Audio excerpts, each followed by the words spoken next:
All right, guys, welcome back to another episode of Target Talk. As always, we are your hosts. I'm Justin. I got Mike. What up? And today we got in the studio Mr. Rodney Woods. Hey, thank you for having me. Yes, sir. We appreciate you coming in. How are you? I'm wonderful. I'm always good. You know, somebody asks me how I'm on and you can see me. That's a good thing, right? That's right. So that means we're here. I can see you and you can see me. Well, yeah, we definitely appreciate you coming through. Shout out Jay Humble for hooking us up. But, shout out to my girl Jay Humble. I wouldn't be here if it wasn't for Jay.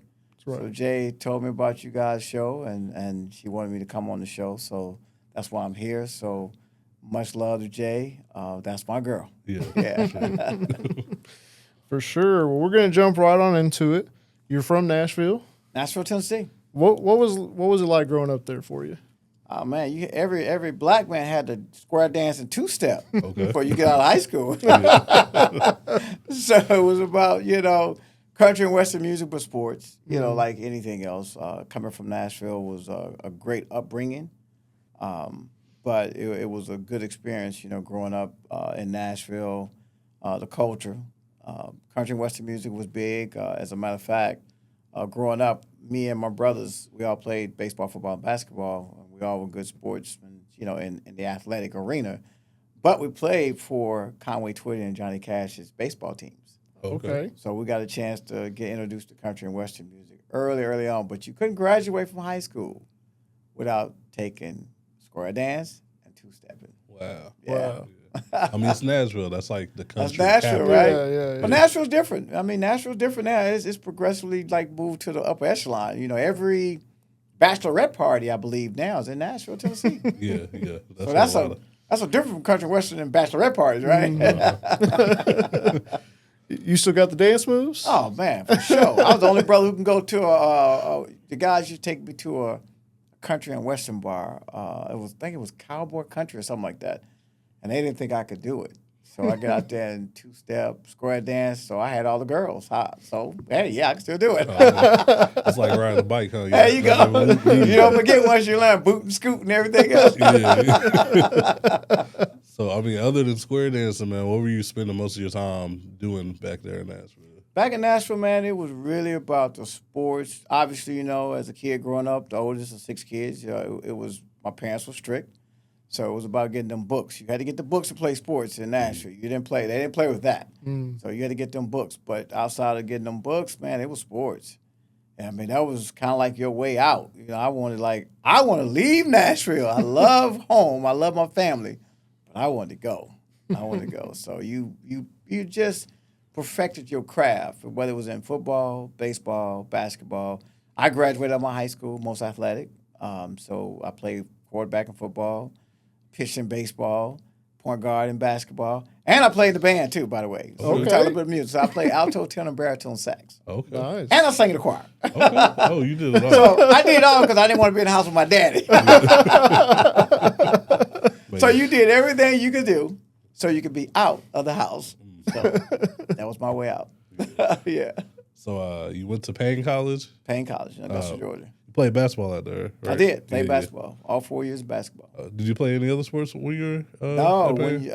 Funny story. When I got to Payne, I wanted to play in the band. Just your extracurricular activity situation. And coach called me in the office and said, "Hey, I need to talk to you." I said, "Yes, sir." He said, "I said you chose your classes." I said, "Yes, sir." He said, "Well, I said you got elective here." I said, "Yeah, I like music." He said, "Now you got a job. We pay you to go to college here." So there will be no more band. That was my end of band. So basketball was your job. Books was your job for sure, but basketball was your job. So yeah. So what did basketball in college teach you about like discipline and preparation that stuck with you today? Man, basketball taught a lot because it is discipline. You perfect your craft, you work hard at your game, you work out. At college, it was a little different because it was a smaller college, right? And we're playing against big, schools. But workouts, man, it was 4 o'clock in the morning, running track on the track. And then, you got like work study, and then you had study hall because all the basketball players had to go to study hall. But it taught you so much discipline. It taught you camaraderie. It taught you about team and understanding how to work with others, because you and basketball is a sport. It's not just about one guy. It's a team thing. So you had to work together. So it just transitioned me into a business person later in life. But basketball was like everything to me, right? Everything. Like still today, everything. I'm still doing basketball today. Well, you eventually earned a tryout with the Dallas Mavericks. What was that experience like for you? I didn't really I wasn't the guy who really cared about it, right? It was just I was gifted. I worked hard at it. And a scout saw me, and he took interest in, me and said, hey, I can get you in the Dallas camp. And I was like, for real? He said, yeah, absolutely. Attitude is everything, too. So I had a good work ethic, and I had a great attitude. And I could shoot. So don't let that be remiss. I can shoot, right? But that was how I got in camp, because he took an interest in me, and he liked my attitude, and he knew I worked hard, and he knew I wouldn't let him down. So that's how I got in camp. But it was a great experience. I got to know a lot of the guys. Even after I got hurt, I got to know a lot of the guys, and still good friends with Derek and Mark and Rolando, all those guys, Brad Davis, who actually hurt me. But I'm still good friends with a lot of guys. So you do get a chance to get to know the guys, from just the playing court, right? You get to know them at another life because they all got families, that kind of stuff. They got friends and everything else. But you get to know them in a whole nother light, man. So I kept a relationship for a long time. Then I got a chance to work out with a lot of the guys who came through from Jamal Mashburns and Jay Kidd and Jim Jacksons and all. So I got a chance to work out with those guys through the years and stuff. But more importantly, because I had matured a lot, from getting hurt and then, going into law enforcement. And the only reason I went to law enforcement was because of basketball, because they said, we'll help you if you rehab and come back and play for our basketball team. I'm like, for real? So that's how I did that part. But it transitioned me into helping a lot of players because, when you come into sports, and it's a lot coming at you at one time, you never experienced all that, right? It's not like now AAU is so big, but back then you was just trying to get there, right? Mm-hmm. But you talking about money. You talking about girls. Girls that wouldn't even talk to you because you was an ugly dude or whatever. or you didn't have the mouthpiece to talk to someone. So it's a different thing, man. So it was a chance to mentor a lot of the guys and also talk to them about the transition. What if you do get hurt? Because I was one of those guys who got hurt. What are you going to do then? You got to really, really think about those type of things, but you don't because you always think like it's never going to happen to me. Mm-hmm. But when you blow out a knee, blow out Achilles or something else, just a freak accident happen or whatever, dude, you got to pivot. You got to get into business. You got to get into life. How you going to continue to take care of your family and stuff now that you don't have this liquidity coming in for you? So it's a different thing. So yeah. So when you did get hurt, man, how hard was it to let go of like that version of yourself, the hooper version? It wasn't hard in a sense, because it's a mindset, it's a mental thing, right? And so my thing was like, hey, I got to keep moving. I just can't rely on this. This was a great opportunity for me, don't get me wrong, but I got to continue to move now because I got a family. So therefore, I was like, man, I got to get it, So I had to perfect my craft in law enforcement, right? When they came and knocking on my door saying, hey, they want me to join. But basketball was still my go-to. And that was my reason for saying, man, if you're going to let me play for your basketball team and travel and still do this, and I can, I'm in. So for me, man, it's a mental thing. Everything is a mental thing that you got to get across all those other hurdles, You get upset, you mad, why me? Why this happened to me? That kind of stuff. But you got to get past that, man. It's like, you know what? I got to be a man about this. I got to be disciplined about this. I got to be responsible. I got responsibilities now, so I got to be responsible for if you got a spouse, you got kids, I got to take care of that. So that was my whole mantra. Like, I got to get past this and do other things. It'll be there. It'll be there, but I can help others. So I was always the one I won't help everybody else, right, if I can. Right. If you won't help, I got you. But if you don't want help, you got to leave it alone until they're ready. Mm-hmm. Yeah. For sure. Well, going into law enforcement, what did that profession teach you that basketball didn't? Man, so law enforcement, not giving the goods away now. Of course. Law enforcement is just like basketball. Okay. It's discipline.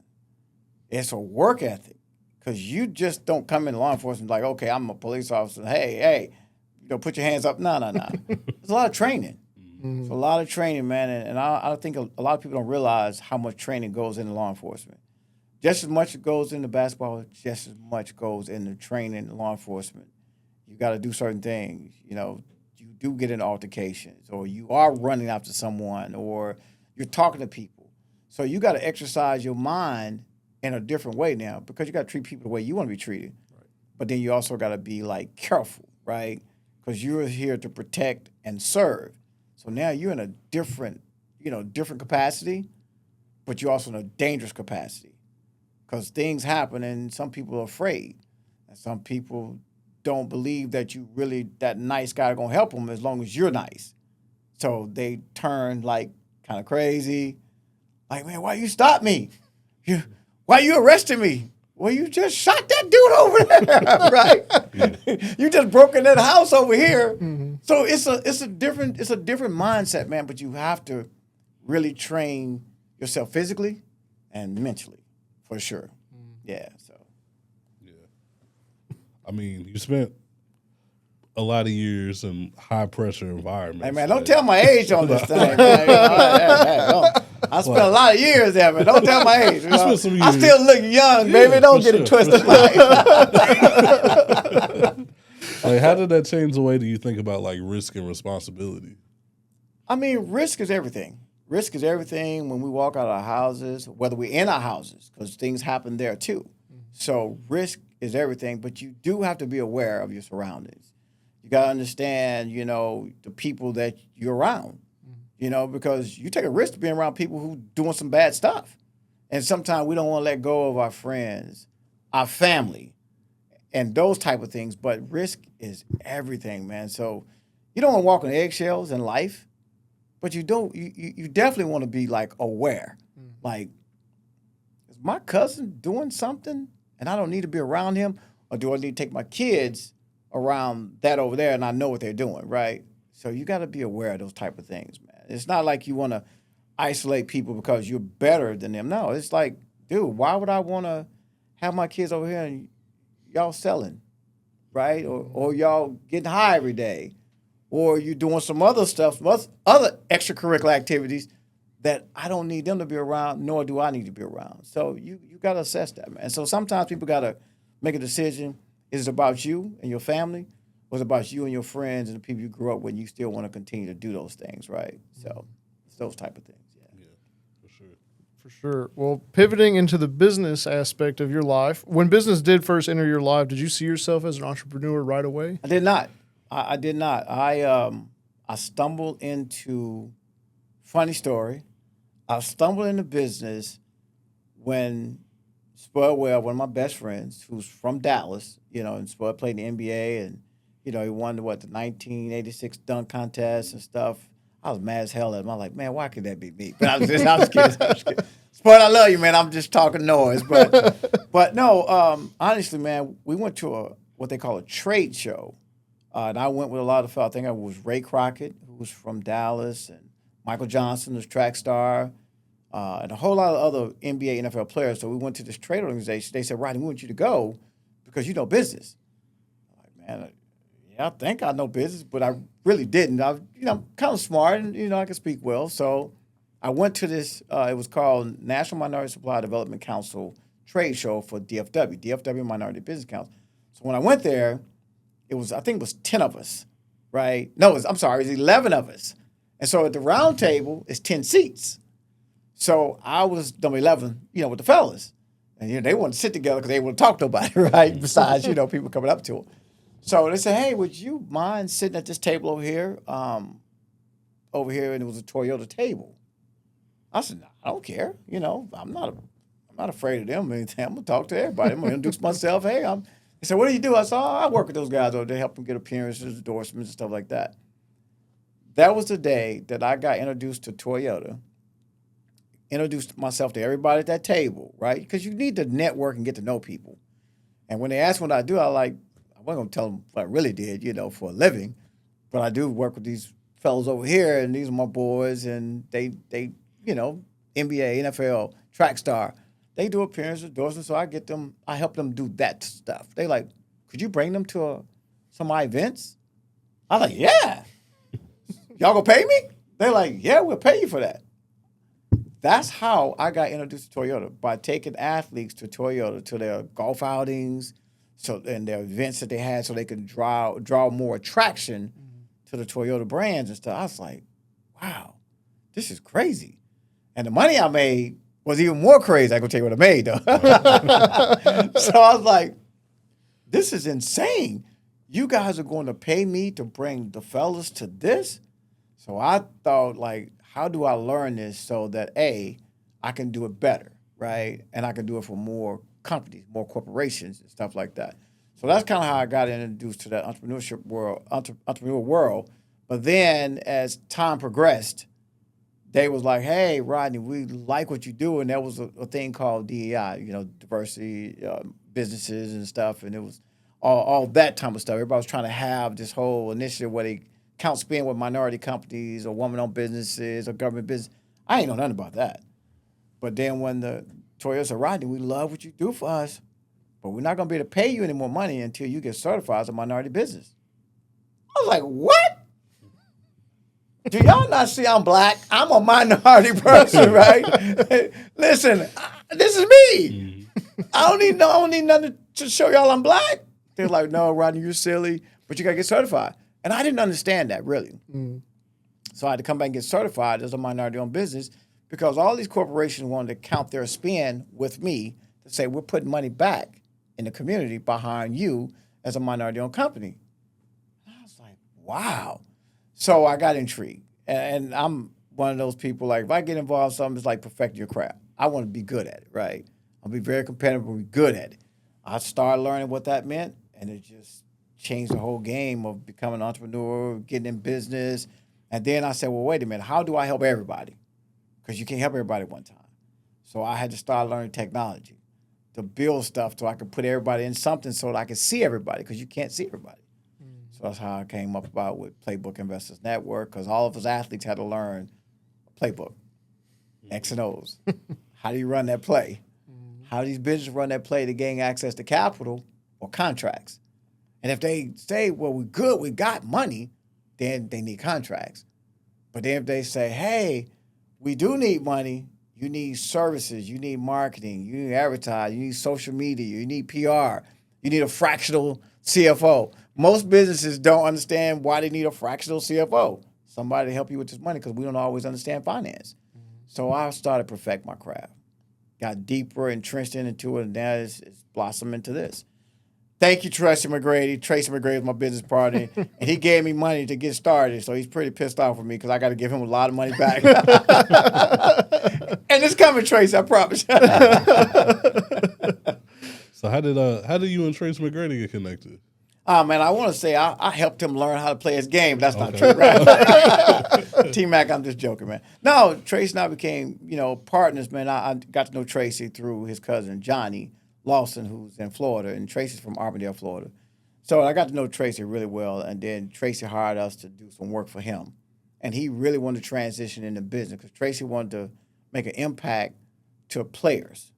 Because, both Michael and Christian, you guys know that in this space, and you do come across a lot of money playing NBA ball or NFL ball or Major League Baseball, hockey, entertainer, whatever, right? You come into a lot of money, but you don't always retain that earnings, right? Because if you see things that happen for us, a lot of us go broke after 5 or 6 years of being in the game, probably because you didn't know finance, didn't have the right people around you, didn't have the right people educating you on how to do A, B, C, D, and E, and F, and G, and all that stuff.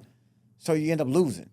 So Tracy wanted to, how do we help all these guys retain all their earnings and not go broke?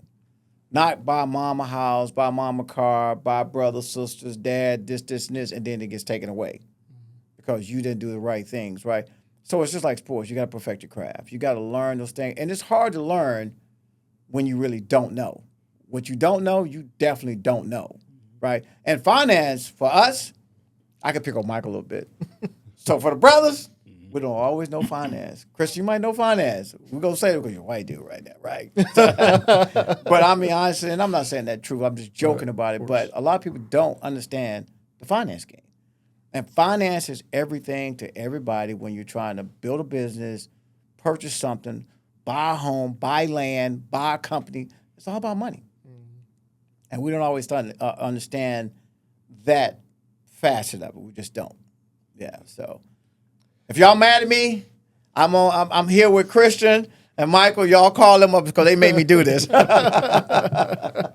I think that's very true, especially with a lot of like young athletes or young people who just come up on a bunch of money. No, they're just young or old. Or Young or old. When you don't understand the finance game, you don't know. And I don't mind saying it because this is part of what we do as a business.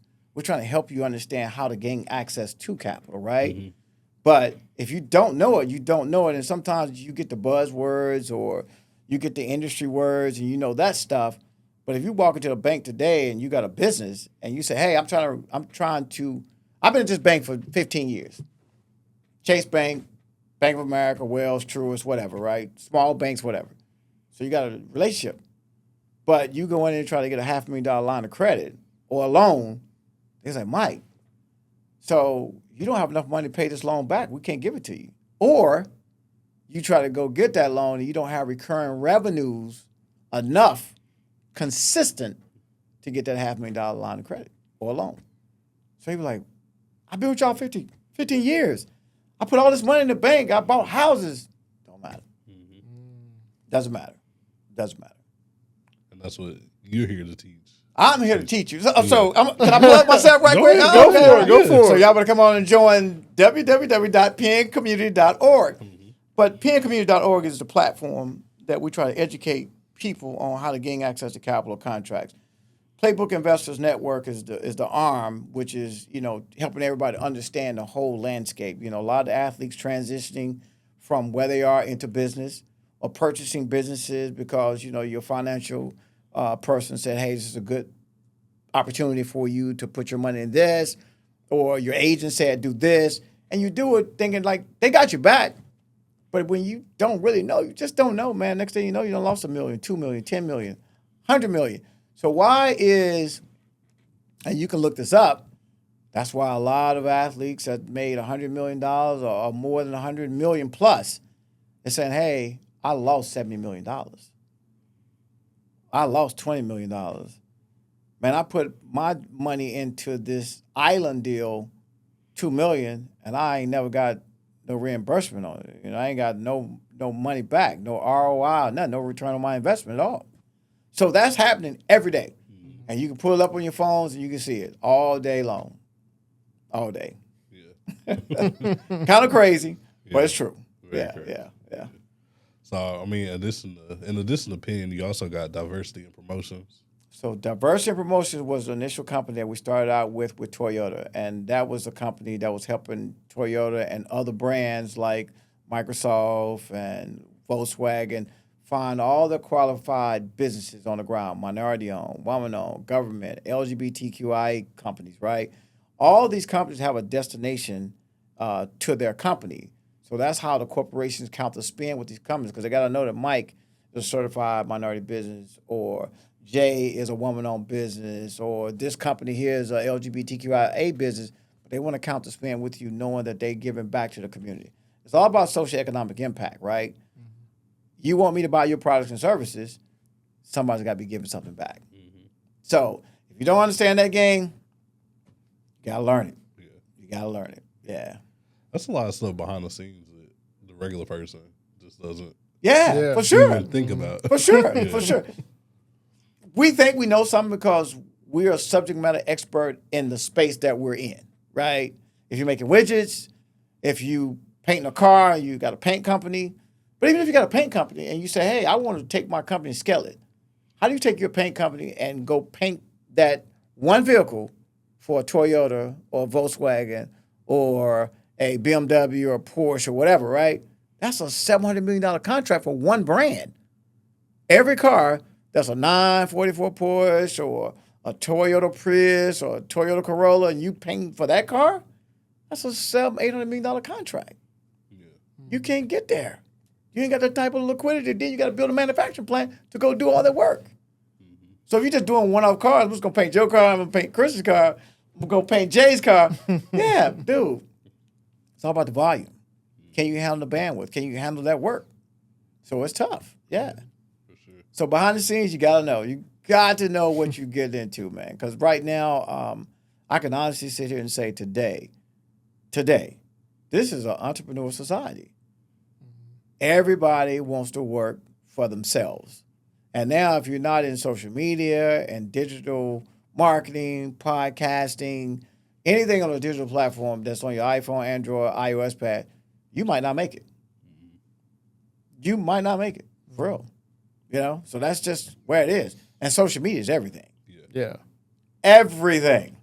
Yeah. Crazy. But it's the truth. And we fight it, and people who are older, not me, I'm not talking about me, I'm young. So, but for those who are older, don't want to, they don't want to conform or change to own this whole new technology, that we do today.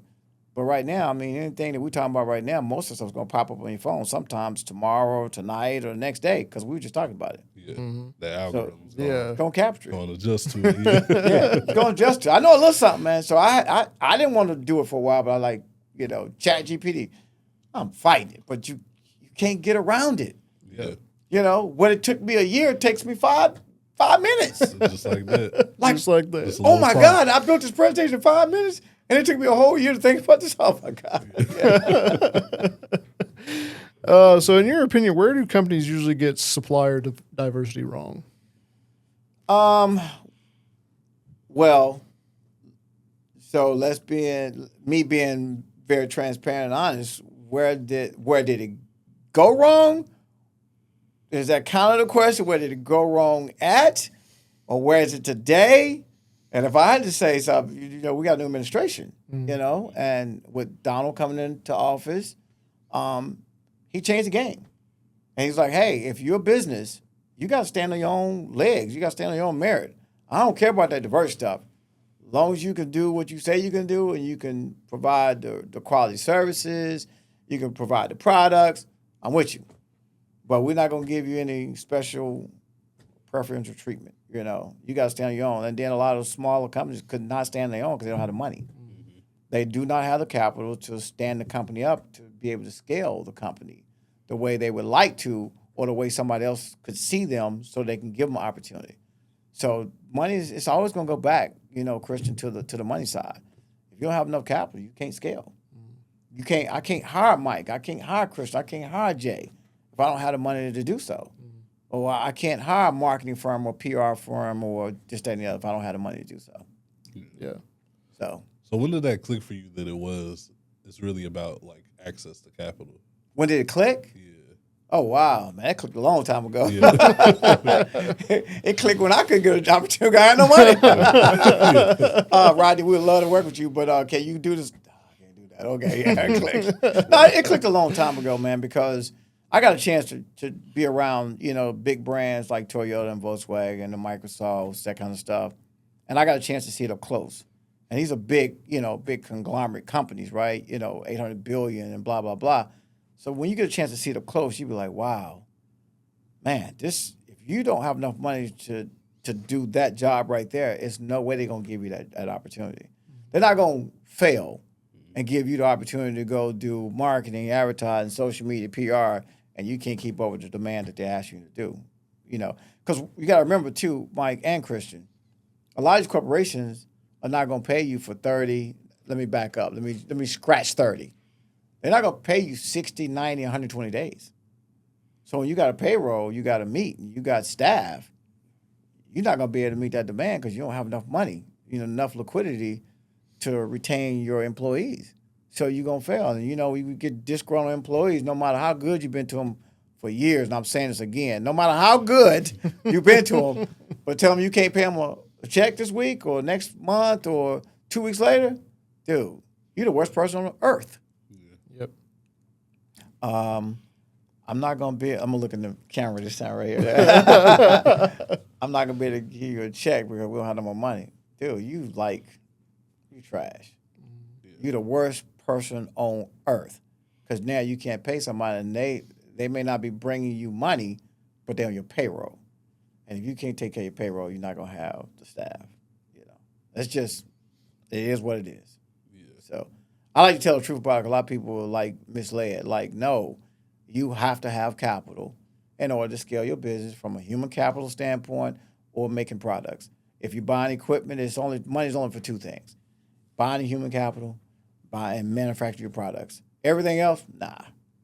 Right. I don't care if it's marketing, advertising, social media, PR. It's still technology tools. It's still all those things you got to purchase, and that takes money. Yeah. Yeah, for sure. Yeah. So back onto the Playbook Investors Network. It lives at the intersection of athletes, investors, and founders. Why is that important for you to connect those worlds instead of keeping them separate? Well, so the reason for, and you guys know this in this world, in the podcasting world now, what you're doing, social media, I said, is everything, right? Influencers are the biggest thing right now that's monetizing big dollars because they're influencers. So what is athletes? Influencers. What are, high-profile people? Influencers. People follow influencers. So if you get Shaq or you get T-Mac or you get Beyonce or Rihanna, and they are business people too, and Rihanna's got her own brands. Beyonce's got her own brands. The Kardashian girls, they got their own brands, right? And they billion-dollar players now, right? But people follow them. Why is that? Yep. I want to be a billion-dollar company like Kardashian. Or I want to be like Shaq and own a Papa John's and own these businesses. I want to be like T-Mac. I want to be like this. I want to be like Christian. I want to be like Mike. If they know that you're doing these things, and now you got influencers just popping up everywhere, just with followers. But they got a following that listen to them. So influencers, it's kind of like the Holy Grail now.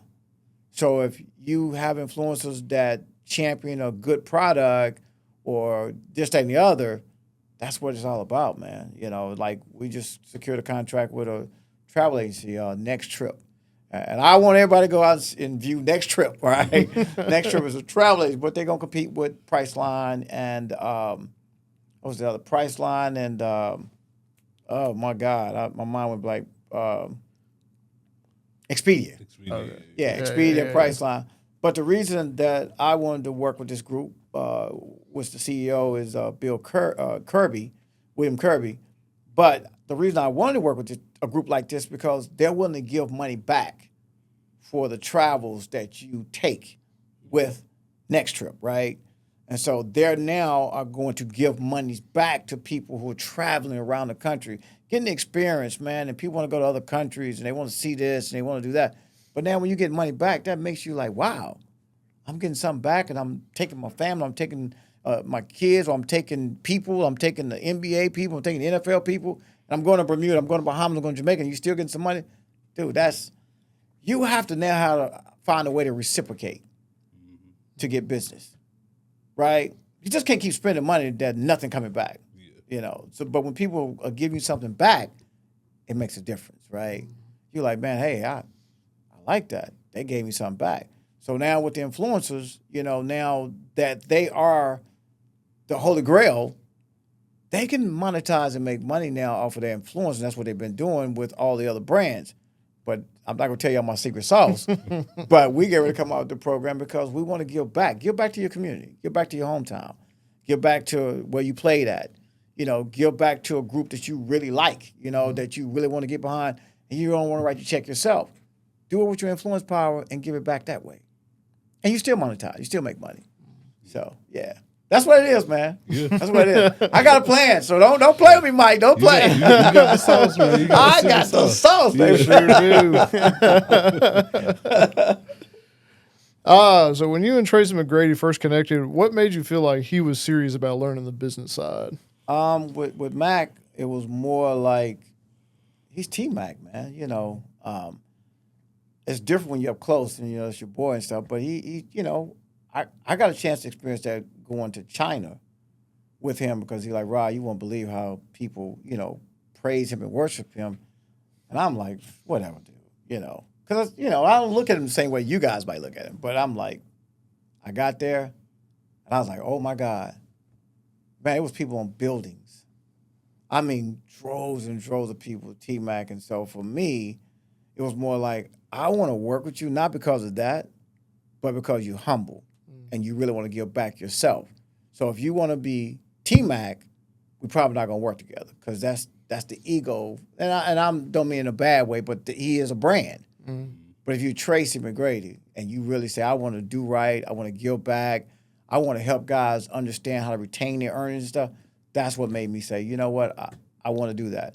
Can Tracy be bigger than and I know this could be cliche-ish, can he be bigger than a Michael Jordan from a brand standpoint? Can he be bigger than a Shaq? Can he be bigger than Magic Johnson? He's got the ability to do so because he's a good guy. He's really a good guy, for real. You know, I don't know if you guys, you've seen him play, but I don't know if you ever met him or seen him outside of the arena. Super, super good guy, nice guy, willing to help people the whole night. He helped me. So, yeah, he's a good dude, really good dude, but got the perfect attitude. Yeah. That's why I wanted to work with him. Yeah. Was there something that surprised you about him once y'all started working together? I don't think I can curse on here, so I don't say that part. Ahead. No more of me talking shit to him all the time. Getting on his nerves. I talk shit to him and anybody else. But I'm still, I'm still balling, I'm like, I play you one-on-one. That's what I try to do with Tracy, too. And he played hard against Ventura. He ain't going to let me beat him, that kind of stuff. But no, man, I mean, I don't have nothing but love for Mac, And there's a lot of other players that are good players, man. But, the guys are being pulled in so many different directions. The girls are being pulled in so many different directions and stuff.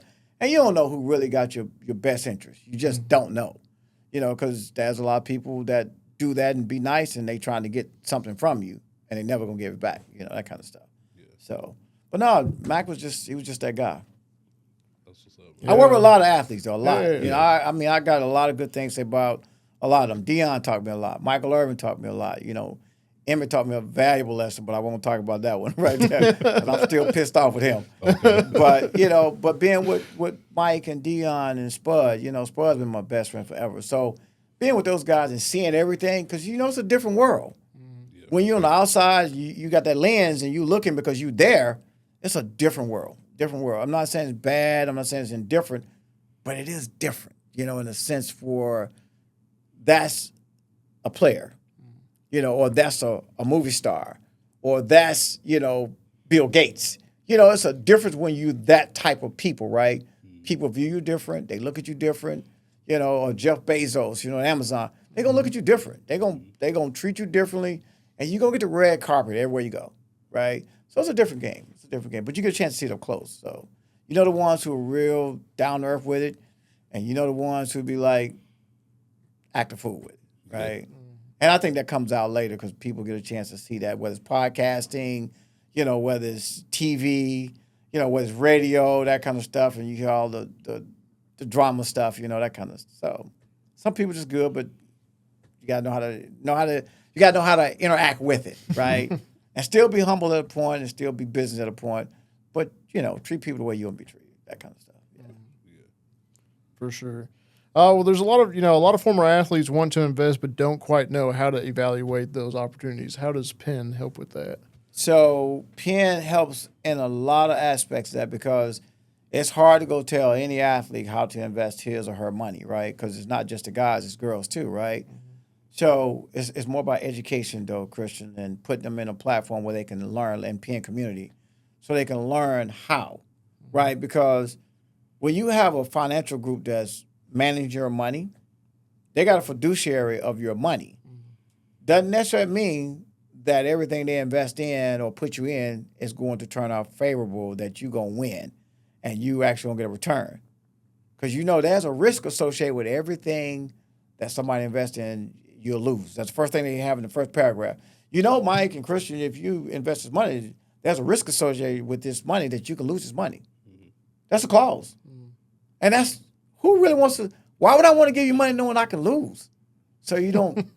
It's kind of quote unquote cliches, but it's the truth. Yeah. And all firms are the same way. So for me, it's like I want to be able to educate more and give them the opportunity to learn it, just like playing ball. perfect your craft. Learn how this financial game works if you're going to invest money in something.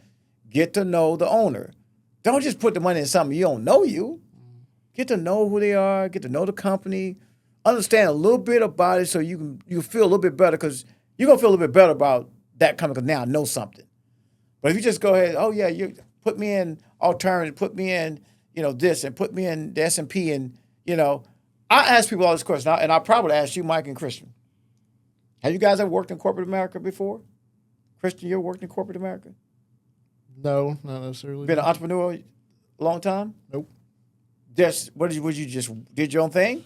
I guess, yeah, everything's corporate America, ain't it? Right. But have you ever worked for a company, right? Oh, yeah. Did you have a 401k? Did not have a 401k. Okay. Mike, do you ever work for a company that had a 401k? Yeah, I have one right now. Got one 401k right now? Yeah. Do you know where your money is every day? I'm in my 401k. Yeah, your 401k? No, not necessarily. I know it's there. Yeah. But, I don't know. Right. Yeah, So I ask this question to everybody. Everybody, and most people, out of 100% of the people that's had a business or corporation or whatever, do not know what their 401k is. And it's being invested every day. Yeah. But now Mike loaned me $100. You're going to chase me until you get $100 back. But you don't give a shit about that 401k. You do care, but you don't know what to do. Yeah, right. And you don't know where it's at. So you get a statement and you get these printouts, but you don't know where your money is.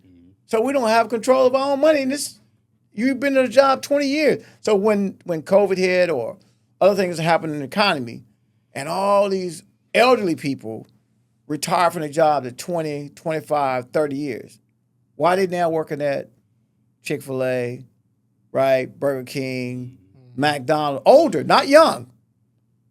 Because the 401k can't even give them the money they need to enjoy their life now. But we didn't know anything about that money. So to me, that's a problem. Yeah. You got to educate people, man, on really what's going on. And I'm not saying I'm the subject matter expert. That's why you have to bring in other people who understand those lanes. And this is why. This is why you really don't know where your money is. As a matter of fact, who manages the most money right now for 401ks? If I had to ask you guys a question, I don't know if y'all know this answer or not. Don't know. Yeah, no idea. Jay, you know? You don't know? So with Fidelity. Okay. If y'all leave tonight after we have this interview here today, and you pull up Fidelity, $11 trillion company. Mm-hmm. Most 401ks is at Fidelity. $11 trillion. How many people could that support? That's a lot. So we don't even know where our money's at, right? Right. My money is at Fidelity, and my money is at, blah, blah, blah. And, the athletes, oh, yeah, man, my agent and my financial group, they put it here, here, and here. You don't even know. Mm-hmm. You got a statement, and you go through, meetings and stuff like that, but you don't really know. So that's a bad thing. That's a sad thing, but that's what's going on. Yeah. So how do we educate ourselves? Oh, great question, Mike. Join the PN community. www.pncommunity.org. There we go. No, man, it's about education. You got it, and it's not about me, and it's not about just PN. It's about a lot of platforms that are trying to educate people. And you got a lot of podcasts now talking about finance, but really it's a lot of one-off type of stuff. What we're trying to do is do it all in one community where you can kind of learn everything, right? Because we really don't know what a financial game is, right? You might have made some money, you lost some money, that kind of stuff. But, dude, if you don't really know, man, you really don't know. And what you don't know, you don't know. Mm-hmm. So you got to educate people on what it is. Yeah. For sure. Yeah, absolutely. Is there something you believe about success today that you didn't believe when you were chasing basketball dreams? Something that I believe about success today? Yeah. Like, how does your view of success look now than it did back then? I mean, I have a different mindset, and I'm a happy person, right? Mm-hmm.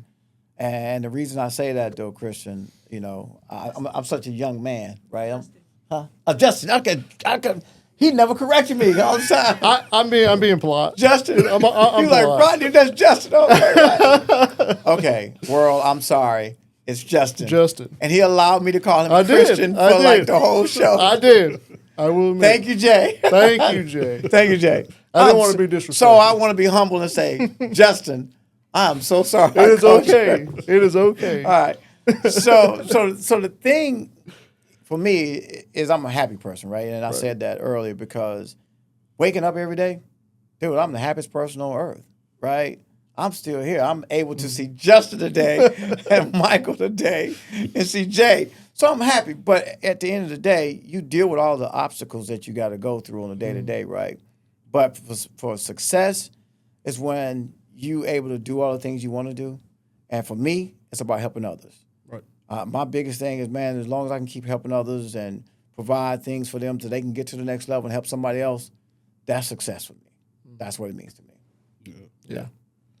So what do you hope that people really understand about your work that gets overlooked sometimes? What do they? I'm sorry, Michael. What do you hope people like understand about your work that like often gets overlooked? I don't really think about that, man, because people, if they're not with you, they don't know what your work day look like, right? All they know is he's always busy, or he's always traveling. Because in this entrepreneurial world and doing what we do, we travel.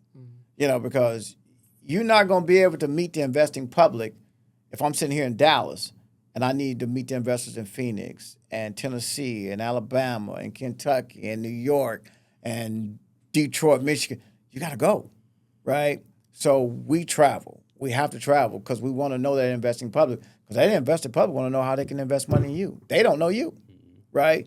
So I don't really get caught up in what people think. Right? Not at all. Right? I told them I'm happy. Yeah. It don't even matter what you think. You can think anything you want to. You need my help? I got you. If you don't need my help, good luck. I'm gonna root for you, but hopefully you'll do the right thing and you'll come around. And if you need our help, we're here. We're here for you. It's cool. Yeah. I don't worry about that, man. Yeah. Great question. Nah, not Rodney. Not worried about that. I'm not worried about that. Like not at all. That is not my word. No, sir. No, sir. No, sir. So do you have any advice that you can give to like any up-and-coming entrepreneurs or aspiring entrepreneurs? It's not going to be the advice I think people would like to hear, because as an entrepreneur, I always say this. If you really going to become an entrepreneur, and I think that's my camera there, right? Mm-hmm. So if you're going to become an entrepreneur today, I would definitely tell you need to have at least 2 years of monies put in a bank. If anything happens, you don't make no money for 2 years, you can survive.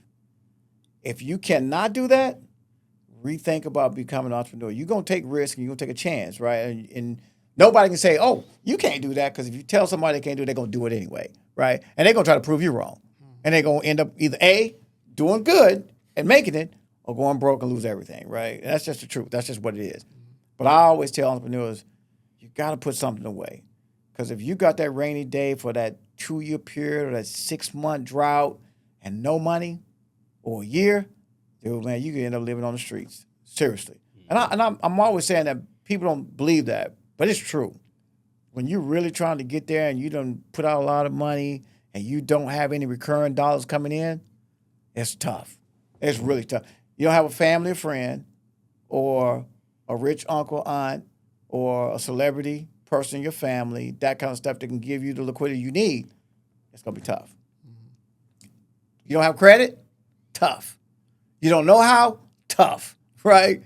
So I'm going to give you all the variables and say, okay, it's not impossible, but it's tough. So you gotta get it right. You gotta perfect your craft and get this right. That's all there's to it. Yeah. Don't do it. That's real. It is hard to tell people don't. When you tell people don't do something, man, it just fuels them because they like, Mike told me this and Justin told me don't. Nah, they gonna try to do it, right? Yeah. You tell your kids they can't do something, what they gonna try to do? I could do it. Dad, I could do it. They end up breaking their neck almost, right? That's what it is, man. It is. Yeah, that's what it is. You can't tell people they can't do something, man. So yeah. Well, as you look ahead, what do you most focus on building next? I focus on really building companies up, because like I said, this is truly an entrepreneurial society, right? So I'm focused on just helping companies really understand the landscape, understand that you really have to truly understand the access to capital and how to get there. And then from there, do the right thing too. Do the right thing with money. Even if somebody gave you the money, as friends, family, rich uncle, aunt, your brother playing the league or what, do the right thing, man. Just try to make sure you do the right thing. Don't just go out and get happy because you got money. When you got money, a lot of people just get happy. And they just go do things. They buy the stuff that they always wanted instead of making it work for them, right?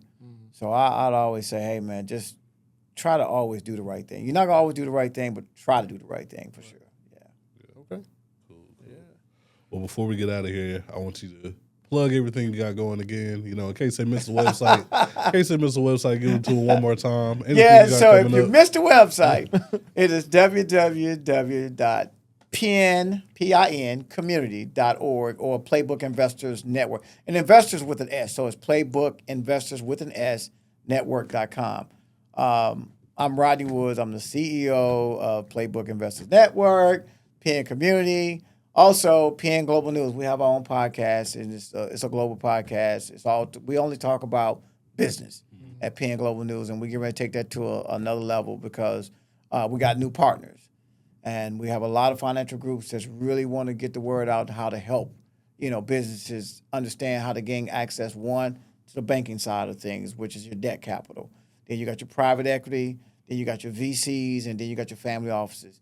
You got all those type of financial groups out there trying to give money to groups that can actually retain the money and do right by the money. They're not going to give you money knowing you're going to mess up. It's not going to happen. Yeah. But it's a lot of money out on the ground to be deployed in the businesses, but you got to know how. So. For sure. Is that podcast? That's everywhere you get podcasts? Or is it? Yeah, so it's a PN Community. We've had it for about 5 years now. I had a lot of players, Antonio Davis, who's now the CEO of NBA Retired Players Association. Damon Williams, another NFL player who played at Tennessee Titans, went to USC, played in the NFL 5-6 years. Doc Patton. I said Damon. Doc Patton, who was the Olympian, ran against Usain Bolt, and Doc's from Dallas. Okay. Doc, and then unfortunately we had a few deaths. Jesse McGrady, who passed a couple of years ago. They were all on the show, and all these guys have been like mentees to me, right? They've been my mentees, learning. Want to pass the word on. Obviously Tracy's a partner, but Tracy's busy now because he's on the NBC network now on the NBA side. So he and his cousin Vince Carter are doing that, but. We got a lot of NBA, NFL, WNBA young ladies and stuff, and other entrepreneurs who have followers that are trying to, hey, I really want to make a difference. Yeah. I want to make a difference. So as many people as we can touch, as they can touch, and we pass this on, we can really turn society around. Because, I don't want to steal Donald's thunder. Because Donald messed up the economy, but I ain't going to get into that right now. It's political. I'm not going to get into that, Mr. Trump. But at the end of the day, what we do now really can make America great because everybody's looking for what? Money? They're looking for contracts. They just don't know how, so you got to educate them on how do I gain access to my company so I can get this to another level. But the more important thing, the money's supposed to buy people. That's how you create your social economic impact, right? So if I get money in this company, I need to hire people, Jay. I need to hire Mike. I need to hire Justin. You got to do those type of things so now we can recycle dollars in our own communities with each other. And we're not doing that. So that's my biggest task. Yeah. That's beautiful. Yeah, for sure. Well, thank you for sharing all your wisdom Yeah. and all this I hope stuff. I didn't bore you guys too No, much, man. not at all, man. Been Not at dropping all. gems all night, man. We appreciate it. No, man, I appreciate you guys having me. I thank Jay Humble for, introducing me to you guys and bringing me to the show. Yeah. And thank you guys for having me, man. It's been a pleasure. Absolutely. Yeah, sir. yeah. Absolutely. And I'm so sorry that I got Justice Dan wrong all night. It's all right. He never corrected me. He never did. I was focused on what you were saying. All right. Great. Well, I apologize. It's Justice. all right. Thank you. Yeah. Until next time, guys, we out. Peace. Bye.